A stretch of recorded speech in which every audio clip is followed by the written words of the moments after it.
अरे हो सुन वो हो भैया, सुन वो हो बहनी, अरे सुन वो हो रे बच्चा, और आओ और बच्चों रंग बिरंगी बांसुरी ले जाओ, एक बजाओ दो बजाओ मीठी मीठी धुन सुनाओ, ले लो बांसुरी ले लो।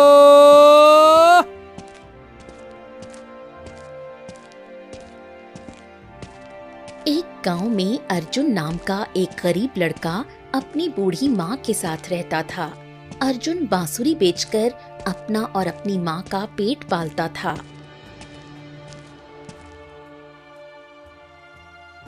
अरे अर्जुन, मुझे एक बांसुरी देना, मैं अपने छोटे बेटे के लिए लेकर जाती हूँ, वो बहुत खुश हो जाएगा। जी काकी, अभी देता हूँ।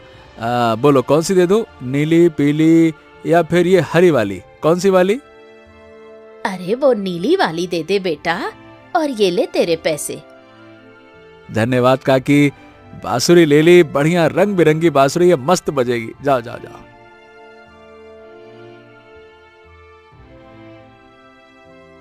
देखते ही देखते गांव के बाकी लोग भी अर्जुन से बांसुरी खरीदने आ जाते हैं।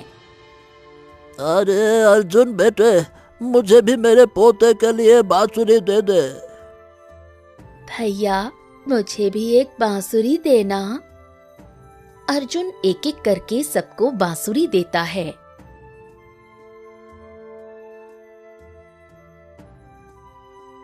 वाह, आज तो काफी अच्छी बिक्री हो गई। आज माँ के लिए स्वादिष्ट खाना और दवाइयाँ ले चलूंगा। हाँ।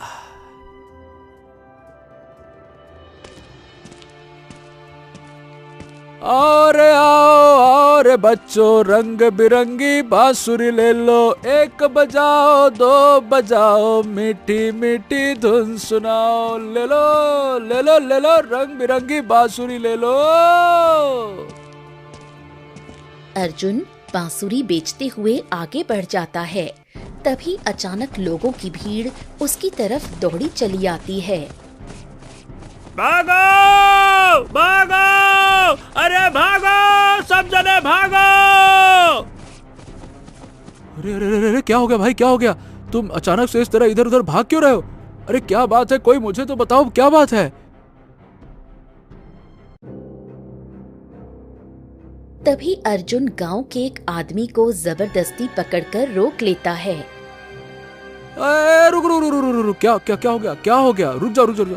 अरे क्या हो गया भाई, सब लोग इस तरह से भाग क्यों रहे? कोई भूचाल उचाल आ गया क्या? क्या बात है? अरे अरे भूचाल ही समझो, पूरे गांव में पता नहीं कहां से जहरीले सांपों का झुंड आ गया है और वो सब के सब गांव में घूम रहे हैं। क्या? जहरीले सांपों का झुंड? अरे भाई आखिरकार ये मामला क्या है? और तो और उनके पास से जो भी गुजरता है ना, वो उनके विष के प्रभाव से अस्वस्थ हो जाता है। क्या क्या बात करो, ये सच में हो रहा है? लेकिन ऐसा कैसे हो सकता है भाई? अरे विश्वास नहीं होता तो खुद ही जाकर देख लो। अरे लेकिन भगवान के लिए मुझको छोड़ो भाई, मैं जा रहा हूँ घर। हाँ नहीं तो छोड़ो मुझको।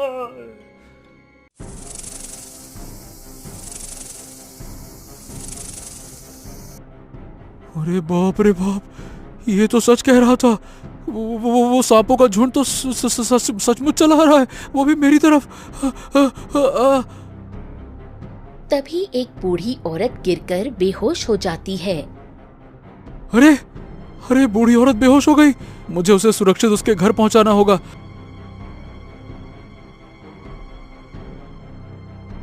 इतना सोचकर अर्जुन उसके पास जाता है। अरे अम्मा, ए अम्मा उठो। अरे उठो अम्मा, वो सांप हमारी तरफ आ रहे हैं, क्या कर रही हो अम्मा? जल्दी उठो जल्दी उठो। क्या करूं क्या करूं क्या करूं?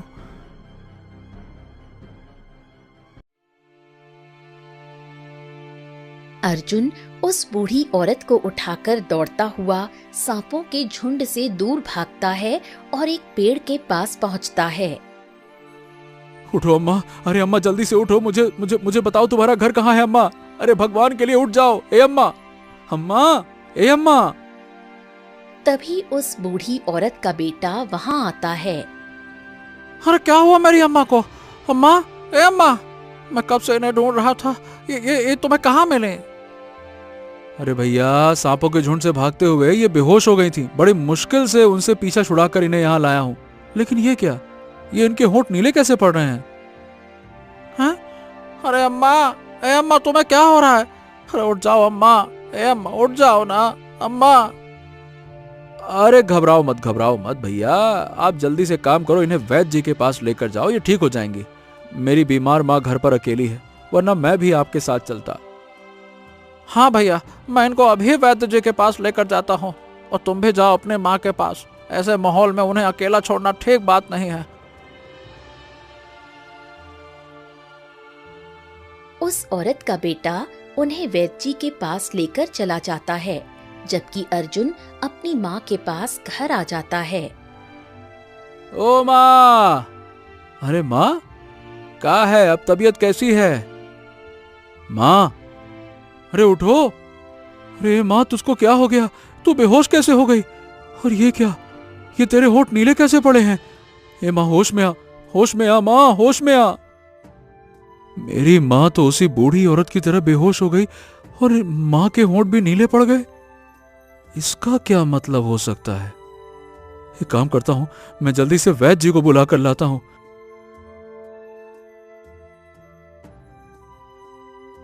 इतना सोचकर अर्जुन फौरन वैद्य जी के पास जाता है। वैद्य जी जल्दी से चलो, वैद्य जी चलकर देखो, मेरी माँ को पता नहीं क्या हो गया, उनके होंठ नीले पड़ रहे हैं। अरे शांत हो जाओ, मुझे पूरी बात बताओ, क्या बात है?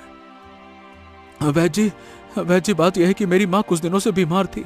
आज सुबह तक तो वो मुझसे बात कर रही थी, लेकिन अभी जब मैं घर वापस गया तो वो बेहोश हो गई, उनके होंठ भी नीले पड़े हुए हैं। अर्जुन, इस मुश्किल घड़ी से सिर्फ तुम्हारी माँ ही नहीं, गांव के और लोग भी गुजर रहे हैं। आओ, ये देखो, ये गीता, ये गिरधारी, ये सुनीता, सब बेहोश हैं। लेकिन ये सब हो कैसे रहा वैद्य जी? गांव में फैले रहस्यमयी नागों के कारण कई लोग उनके विष के प्रभाव से अस्वस्थ हो गए हैं, जिनमें से एक तुम्हारी माँ भी है। लेकिन वैद्य जी, इनकी इस बीमारी की दवा तो आप ही दे सकते हैं ना, इन्हें ऐसे छोड़ा हुआ क्यों है? बेटा, यह कोई बीमारी नहीं है जिसे ठीक किया जा सके। अरे भाई, मैं तो बस कोशिश कर सकता हूँ।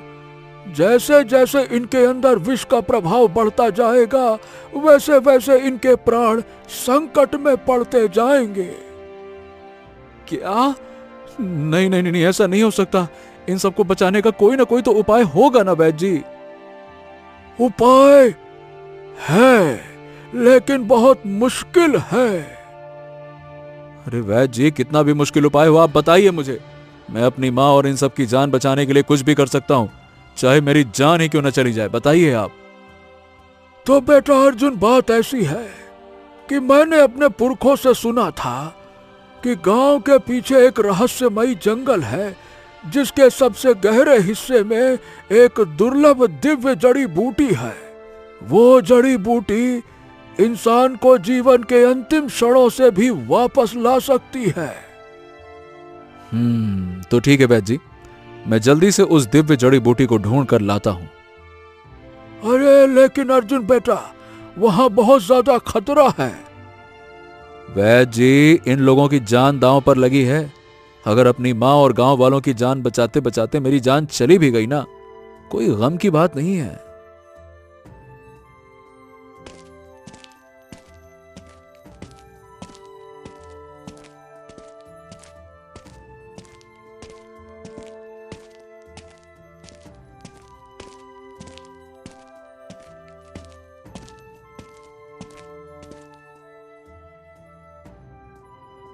इतना कहकर अर्जुन जंगल की तरफ निकल पड़ता है। काफी देर चलने के बाद वो जंगल पहुंचता है। अरे यहाँ तो कुछ समझ ही नहीं आ रहा है कि मैं किधर जाऊं।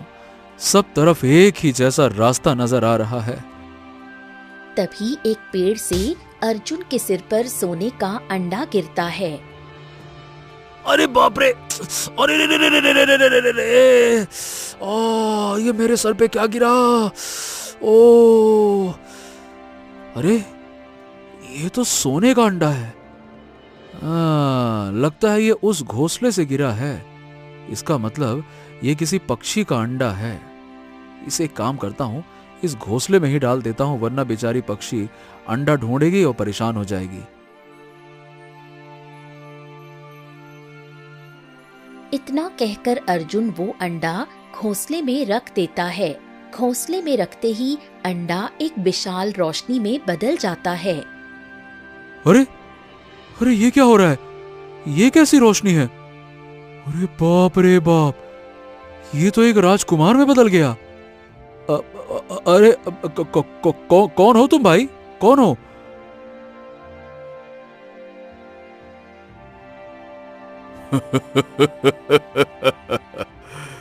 मैं कोई राजकुमार नहीं, बल्कि नाग रक्षक हूं। मैं सदियों से एक प्राचीन नाग मंदिर की रक्षा कर रहा हूं। रे बाप, एक और नाग? तो क्या तुम इच्छाधारी नाग हो? बिल्कुल, ऐसा भी तुम कह सकते हो, क्योंकि मैं अपनी इच्छा से कोई भी रूप बदल सकता हूं। देखो, मैंने कुछ नहीं किया है। मैं तो बस यहाँ एक जड़ी बूटी लेने आया हूँ। क्या है कि मेरी माँ और गांव वालों का जीवन संकट में है। मुझे तो बस वो जड़ी बूटी लेने दो, तुम्हारा बहुत बड़ा उपकार होगा मेरे ऊपर। अर्जुन, मुझे सब कुछ पता है। बस मैं ये जानना चाहता था कि तुम्हारे मन में कोई लालच तो नहीं है? नहीं, मेरे मन में कोई लालच नहीं है, विश्वास करो। लेकिन ये बताओ, तुम मेरा नाम कैसे जानते हो? मैंने कहा ना, मैं सब जानता हूं। मैंने सोने के अंडे का रूप ये देखने के लिए लिया था कि तुम लालची हो या नहीं। लेकिन उस अंडे को अपनी जगह वापस रखकर तुमने साबित कर दिया कि तुम यहां किसी स्वार्थ के लिए नहीं आए हो। अच्छा, तो ये बताओ, क्या तुम मेरे गांव में जो परेशानी आई है उसके बारे में भी जानते हो? हाँ अर्जुन, बिल्कुल। और गांव में फैली वो समस्या कोई साधारण घटना नहीं है, बल्कि एक बहुत पुराने श्राप का प्रभाव है। क्या? श्राप का प्रभाव? हाँ, और उस श्राप को खत्म करने के लिए कोई जड़ी बूटी काम नहीं आएगी। अच्छा, तो फिर क्या काम आएगा नागरक्षक जी? इस जंगल में एक रहस्यमयी नाग मंदिर है। मंदिर के अंदर एक सुरक्षित दिव्य नाग मणि है, जिसकी रक्षा मैं और मंदिर के अंदर मौजूद सभी नाग मिलकर कर रहे हैं। उसी मणि से तुम्हारे गांव में आई विपत्ति को दूर किया जा सकता है। अच्छा, तो ये बात है। वैद्य जी मुझे बेकार में ही डरा रहे थे। हाँ, इतनी आसानी से मुझे इस संकट से बचाने का उपाय मिल गया। हाँ। अर्जुन, ये इतना भी आसान नहीं है, क्योंकि नागमणि पर एक विशेष श्राप भी है। अरे बाप रे बाप, आखिर कितने श्रापों का सामना करना होगा मुझे? यहाँ भी श्राप, वहां भी श्राप, हर जगह बस श्राप ही श्राप चल रहा है। ठीक है, बताइए कौन सा श्राप है उस पर? जो कोई भी उसे लालच, धन, अमरता या फिर शक्ति के लिए पाना चाहेगा, वो भी उसी श्राप का भागी बन जाएगा और अपना असली रूप खोकर एक नाग में बदल जाएगा और हमेशा के लिए वहीं कैद हो जाएगा। अरे नहीं, मैं यहाँ किसी लालच में नहीं, बल्कि बताया ना मैंने आपको, मैं अपनी माँ और गांव वालों की मदद करने के लिए आया हूँ। ये बात तो मैं बहुत अच्छे से जान गया हूं अर्जुन, इसीलिए तुम निश्चिंत हो जाओ। ऊपर वाला तुम्हें जरूर सफल करेगा। आओ, मेरे साथ आओ।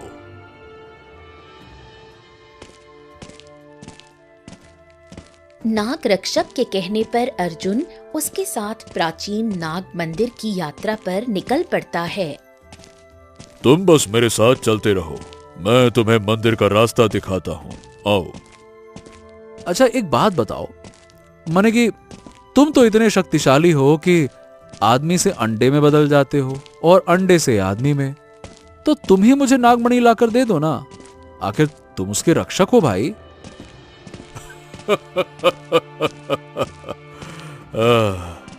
क्या बात कही है, क्या दिमाग चलाया है। लेकिन ऐसा करना मेरे बस में नहीं है अर्जुन।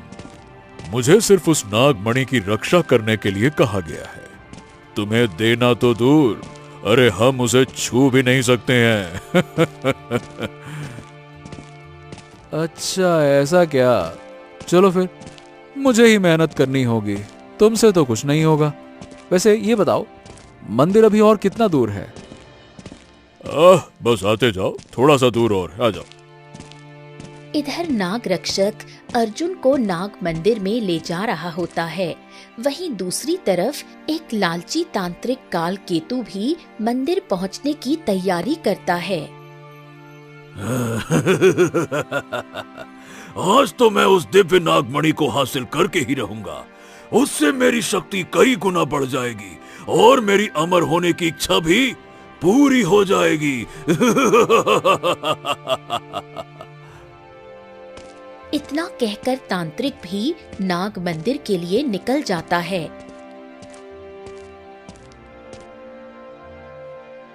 थोड़ी देर बाद वो तीनों प्राचीन नाग मंदिर पहुंचते हैं, जहां तांत्रिक अर्जुन को देखकर कहता है, अरे कौन हो तुम दोनों और यहाँ क्या कर रहे हो? अरे जो तू कर रहा है ना, वही हम भी कर रहे हैं, क्यों नाग रक्षक? इतना कहकर अर्जुन और नाग रक्षक दोनों हंसने लगे। तुम दोनों की हिम्मत कैसे हुई मुझ पर हंसने की? शायद तुम लोग नहीं जानते कि मैं कौन हूँ। मैं इस दुनिया का सबसे बड़ा तांत्रिक हूँ। मैं तांत्रिक हूँ। ओम बगड़बम बगड़बम बगड़बम। अच्छा क्या करें हम, बताओ। ये क्या करेगा क्या मतलब है? जो करूंगा मैं करूंगा। एक ही पल में अपने मंत्र से तुम्हें भस्म कर दूंगा, समझे? अरे रे रे रे, रुक रुक रुक रुक रुक। अरे भैया भस्म मत करना, पहले मुझे वो नागमणि लेने दो, उससे मैं अपनी माँ और गांव वालों की जान बचा लूं, फिर तुम्हें जो करना होगा कर लेना। मणि? तुझे मणि चाहिए? मणि छूने की कोशिश भी मत करना। वो मणि सिर्फ और सिर्फ मेरी है, मेरी। अच्छा, और भला तुम उसे हासिल क्यों करना चाहते हो? क्या तुम्हारी माँ भी बनने वाली है क्या दोस्त? हैं? अरे मूर्ख, मेरी कोई माँ नहीं है, फालतू की बातें मत कर।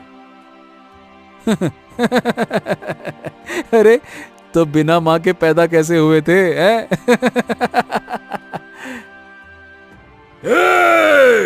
अब तो मुझे क्रोध दिला रहा है। मेरे पास तेरी फालतू की बातों के लिए समय नहीं है। मैं नागमणि को प्राप्त करके उससे अपार शक्ति लेकर अमर हो जाऊंगा। अमर। अरे बाप रे बाप, ए भैया ऐसा मत करना, मर जाओगे या फिर यहीं कैद होके रह जाओगे। हाँ, इसीलिए अंदर मत जाना।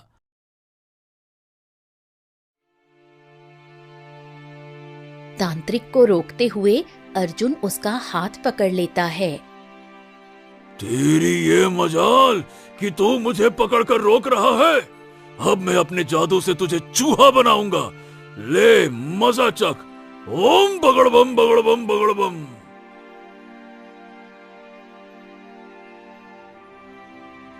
इतना कहकर तांत्रिक अर्जुन को चूहा बना देता है।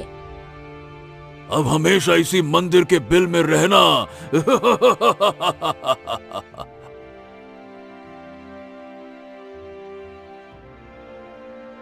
इतना कहकर तांत्रिक अंदर चला जाता है और नागमणि को उठाने का प्रयास करता है। तभी मंदिर का प्राचीन श्राप जाग उठता है। अरे ये दिव्य प्रकाश कैसा है? ये तो पूरे मंदिर में फैलता जा रहा है। देखते ही देखते तांत्रिक एक नाग का रूप धारण कर लेता है और अर्जुन अपने असली रूप में आ जाता है। तभी मंदिर के दूसरे नाग रक्षक की आवाज आती है। तूने अपने लालची मन से इस पवित्र नागमणि को छूने की कोशिश की है, इसीलिए हम तुझे नाग बनाकर अब इस मंदिर के भीतर ही रहने का आदेश देते हैं, ताकि तू फिर कभी भी अपने लालच से किसी को हानि ना पहुंचा सके।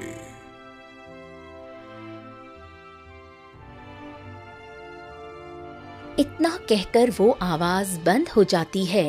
तभी अर्जुन के साथ खड़ा नाग रक्षक उससे कहता है, अर्जुन, ये वही नागमणि है जो तुम्हें चाहिए।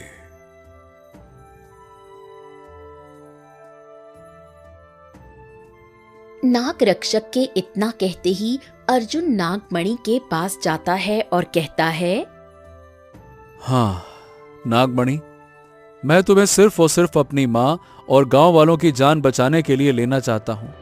मुझे तुम्हें लेने की आज्ञा दो। मैं वादा करता हूँ, मेरा काम पूरा होते ही मैं तुम्हें सुरक्षित इसी जगह पे रख दूंगा।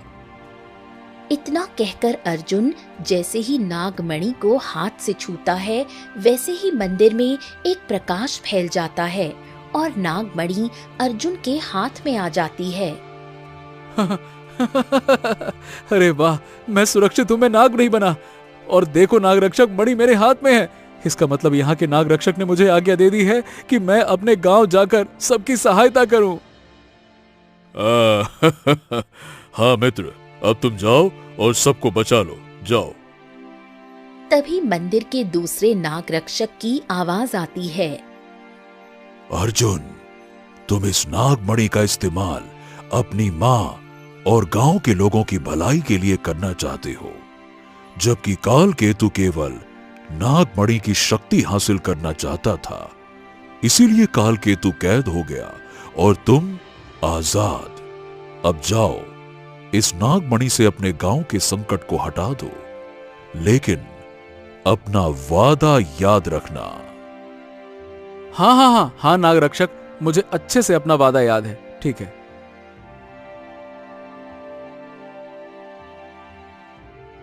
इतना कहकर अर्जुन वापस अपने गांव आता है और वैद्य जी से कहता है,